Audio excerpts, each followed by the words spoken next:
Atenção pais e mães, aqui é Elivane Costa. Se você se preocupa com o futuro do seu filho, dê atenção a esse material. São apenas 20 Mas o minutos. benefício da diversão, da descoberta, e eles super convivem com a pornografia como algo super normal. Quem normalizou a pornografia? Como a pornografia foi normalizada para esta geração? Então, Darlene, como eu estava mencionando anteriormente, os super-heróis da nossa sociedade deixaram de ser os professores, né? Infelizmente, deixaram de ser os nossos mestres, deixaram de ser os nossos filósofos. Eu tenho pensado comigo, isso é um pensamento do Rafael, do pastor Rafael, que hoje os nossos grandes referenciais teóricos, eles estão apenas solidificando aquilo que a cultura já está sendo servida. E as pessoas que são mais seguidas hoje em dia são aqueles que estão nos TikToks da vida, são nos YouTubers da vida, são aqueles que estão nas redes sociais, nos Instagrams. Eu menciono uma menina chamada Charli D'Amelio. Ela foi a primeira moça, aos 16 anos, a passar 100 milhões de seguidores no TikTok. 100 milhões de seguidores com 16 anos. O que ela faz? Ela faz dança. Ela dança. E sabe o que me espantou, Darlene? Quando eu comecei a olhar, porque eu comecei a pesquisar algumas coisas, eu comecei a ver alguns videozinhos, e tem alguns passos, né, que ela faz e tal, não sei o quê. Daí eu comecei a ver os vídeos, e eu comecei a enxergar os mesmos passos em adolescentes que eu vejo em volta de mim. Sabe? Quando eu estou no mercado, em algum lugar, e aqui é muito mais comum do que no Brasil, porque aqui o pessoal não tem vergonha de nada, né? É comum o pessoal ir de pijama para o Walmart fazer compra.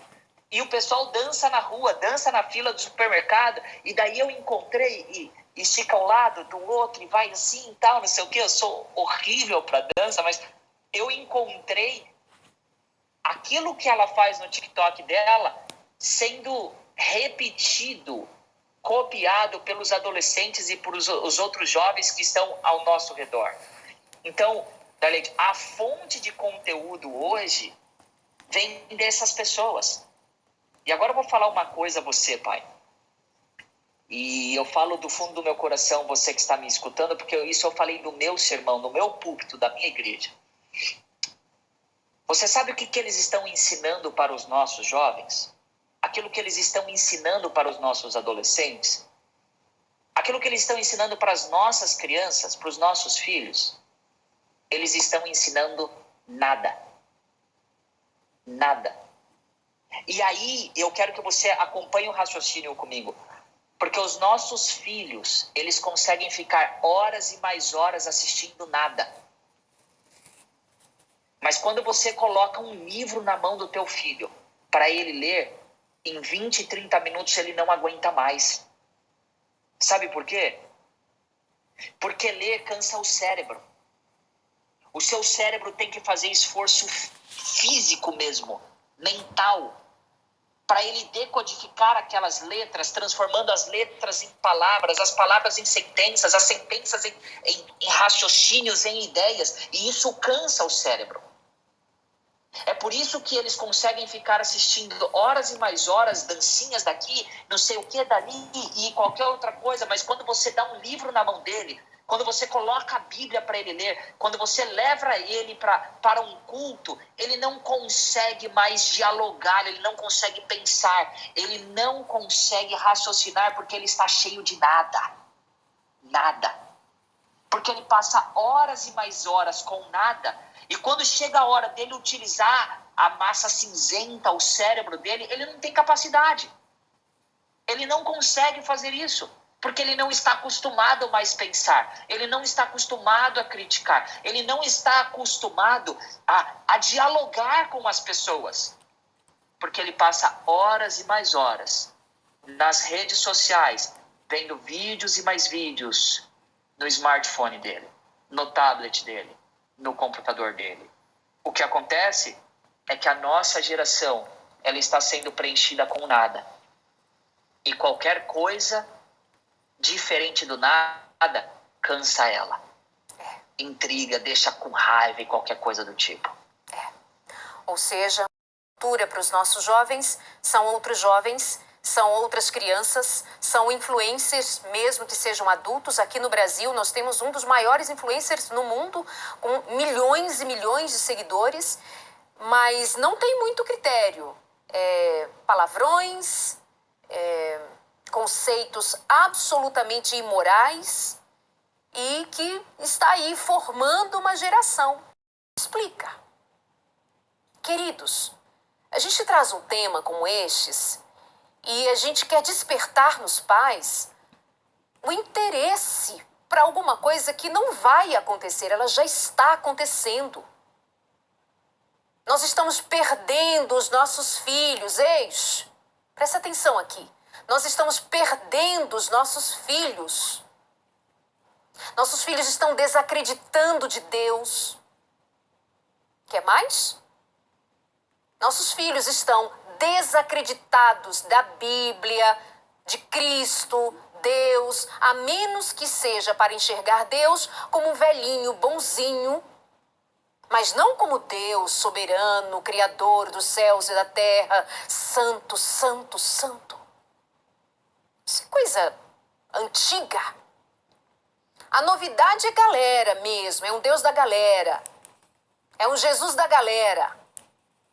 Sem lei, sem princípios, sem valores, a não ser amar a si mesmo.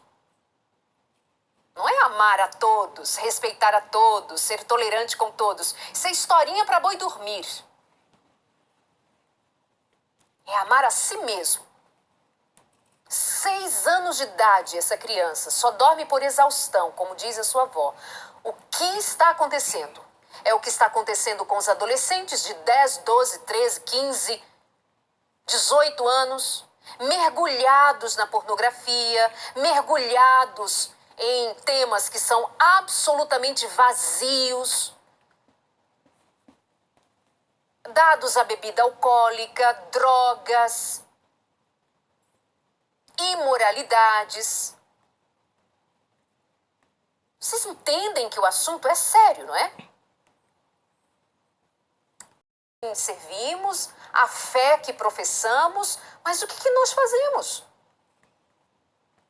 Nossos filhos não estão absorvendo os conceitos cristãos, porque eles passam praticamente o dia inteiro absorvendo qualquer coisa, menos os conceitos cristãos, menos a fé dos seus pais, menos a fé bíblica, menos o que realmente importa. E nós vamos continuar assim, dizendo, é verdade, é verdade. Mas faremos o quê? Quando o seu filho está plantado ali em frente a uma telinha, acessando um TikToker da vida, sendo estimulado por outros com quem eles se identificam. Fala para mim, o que uma menina de 17 anos, lá dos Estados Unidos, dançarina, atriz, tornou-se famosa, muitos talentos, muitas habilidades, e ela passa horas entretendo seus filhos, formatando as ideias dos seus filhos, formatando os desejos dos seus filhos, ensinando para os seus filhos o que é ser feliz, é fazer dancinha na beira da piscina. Sendo rica, milionária como ela ficou, entretendo seus filhos. Aí depois você pergunta, a igreja não faz nada para os nossos filhos? Claro, porque a igreja não faz essa lavagem cerebral que se faz em colocando uma criança diante de uma tela e deixá-la ali prostrada, assistindo tantas e tantas horas todos os dias. É óbvio que ela não vai sentar no banco de uma igreja e assistir nada. É óbvio que ela não vai ver graça nenhuma em louvar. É óbvio que ela não vai sentir nenhum prazer em ler a Bíblia. Historinha da Bíblia? Sermão, palestra, social na igreja, momentos recreativos na igreja, sem telas, sem ninguém dançando? Ela não vai suportar. Uma das pesquisas a respeito do uso de celular e de jogos, já que você estava mencionando essa criança de 6 anos, as pesquisas apontam que hoje os millennials tá? Os milênios, então você pega aí todo mundo que tem 36, 37 anos para baixo, toda essa galera toda aí, utiliza em média 5,7 horas de celular por dia, tá bom? 5,57 horas de celular por dia. E os nossos adolescentes, entre 13 a 17 anos, eu estou falando especificamente de meninas, jogam em média 2,5 horas, 2 horas e meia. Se eles passam 5,7 horas no celular e mais 2 horas e meia jogando, eles estão aproximadamente 8 horas conectados numa telinha. 8 horas por dia conectados numa telinha. Eu te pergunto, o que eles estão aprendendo 8 horas conectados numa telinha? Esse é um ponto importante. Então, a conclusão que a gente chega, e a gente já mencionou, é que eles estão sendo preenchidos pelo nada. E esse ser preenchidos pelo nada resulta, então, a qualquer vento de doutrina levando e guiando essas pessoas, como diz a palavra de Deus. E a gente vê a facilidade com que os nossos jovens, eles são levados para um lado e para o outro. E é justamente pela falta de crítica à cultura que está em volta deles. Então nós, como educadores, nós precisamos ter uma conversa sincera e aberta. E a gente precisa mostrar a podridão da cultura. E para a gente mostrar a podridão da cultura, a gente vai ter que estudar a cultura. A gente vai ter que ir a fundo da cultura. Então vou dar alguns exemplos. Por exemplo, se nós vamos dialogar sobre pornografia, se nós vamos criticar a pornografia, se a gente vai orientar o nosso adolescente, a nossa criança, falar o seguinte, olha, isso não é o ideal de Deus. Não adianta eu chegar apenas, pegar uma Bíblia Sagrada e falar o seguinte, olha, Deus idealizou isso. Então você tem que seguir isso porque Deus falou isso. Isso é um tanto quanto raso para eles e é um tanto quanto fraco para uma sociedade, para uma geração que pede tanto questões científicas. Agora, quando você começa a pesquisar a pornografia e você encontra que os atores pornográficos, em sua grande maioria, para não dizer a totalidade, eles estão drogados quando eles têm relações sexuais e gravam os filmes. Eles estão sob efeito de drogas, álcools e outros remédios para que eles consigam fazer aquilo que eles estão fazendo. Você começa a mostrar que aquilo é algo podre, aquilo não é real, aquilo não é a verdade, aquilo não é o plano que Deus idealizou.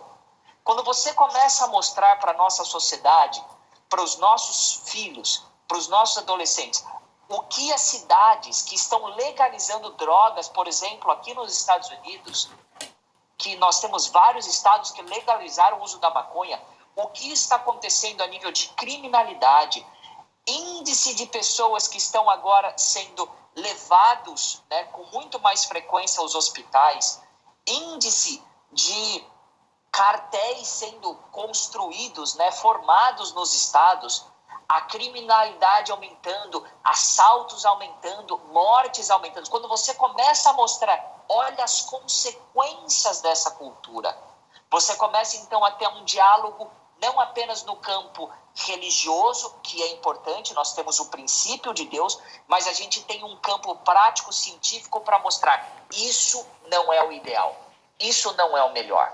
Quando a gente começa a mostrar para os nossos adolescentes, os nossos filhos, a quantidade de jovens que estão sendo internados por questões de coma alcoólico, por exemplo, ou por conta da maconha, a quantidade, o índice que nós temos de pessoas que estão se tornando esquizofrênicas por conta do uso de maconha, quando você mostra para os nossos jovens, para os nossos adolescentes, a quantidade de adolescentes e jovens que estão fazendo uso de remédios antidepressivos e ansiolíticos por conta de uma cultura que incentiva você ao consumo desenfreado. E existem estudos mostrando que quanto mais você, então, consome, mais infeliz você é.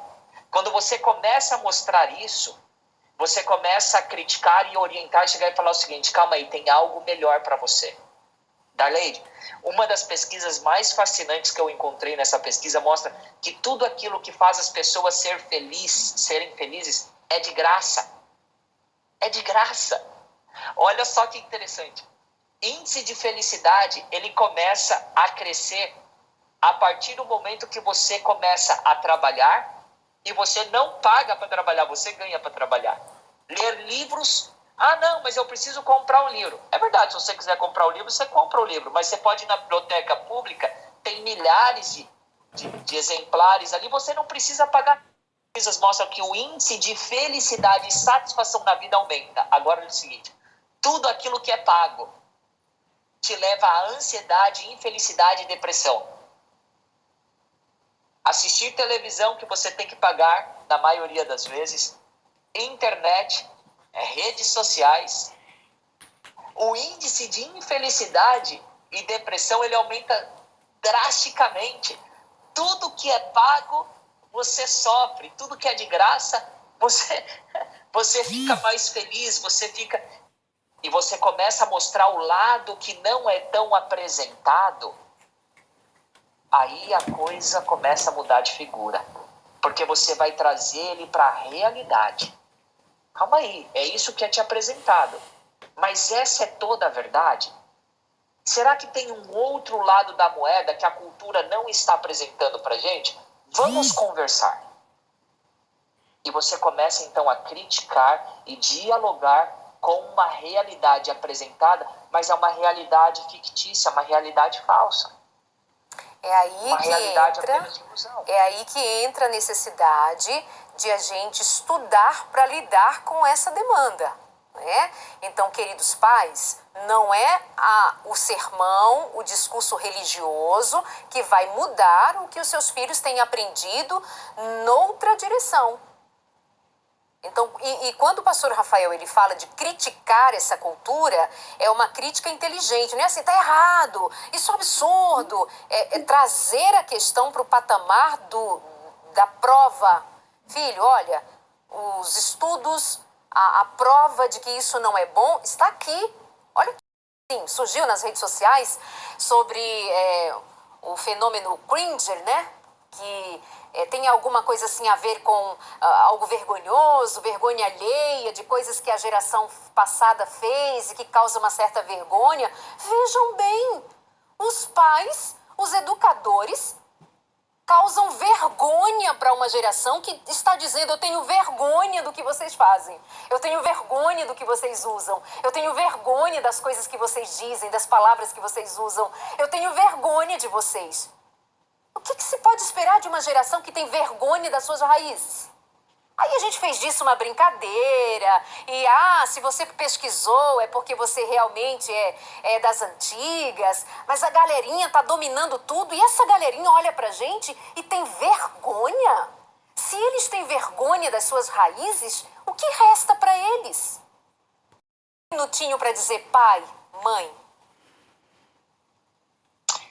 Pai, mãe, o recado que eu tenho para você é o seguinte: se você não for a fonte de conhecimento, instrução, moralidade para o seu filho, para sua filha, para aquele que mora perto de você, fique bem tranquilo que outra pessoa vai ser essa fonte. Não fuja da sua responsabilidade. Quando um filho te questionar, não dê resposta evasiva. Não saia pela tangente porque você não quer se comprometer com aquilo que você precisa responder para ele ou para ela. Você precisa se posicionar. Se o seu filho hoje é um viciado em celular, não se esqueça, você que comprou o celular dele. Você que está pagando as redes sociais, que ele está usufruindo, porque quem paga a internet é você. É você que está financiando isso. Você precisa se posicionar diante dessa situação. Não tenho mais nada a dizer. Se posicione e enfrente o que você precisa enfrentar. Não dê resposta evasiva, por favor. Se ele perguntar sobre tal coisa, responda, fala com ele. É isso. Pastor, muito obrigada, viu? Prazer tê-lo aqui. A gente combina de voltar no outro momento, porque o assunto é longo. Tchau, fica com Deus. Muito obrigada. E você também, muito obrigada por sua companhia. A gente continua, de verdade, eu volto na continuidade desse tema. O pastor Rafael, ele não tem rede social, Instagram, mas você pode entrar no YouTube e assistir as 4 palestras que ele fez. Procura Igreja Adventista em Orlando, Igreja Adventista Orlando, e você vai encontrar as 4 palestras que ele fez. Tem todo esse material lá. Um beijo, Deus te abençoe, que o Espírito Santo te ajude nessa luta. Um grande abraço e até o próximo.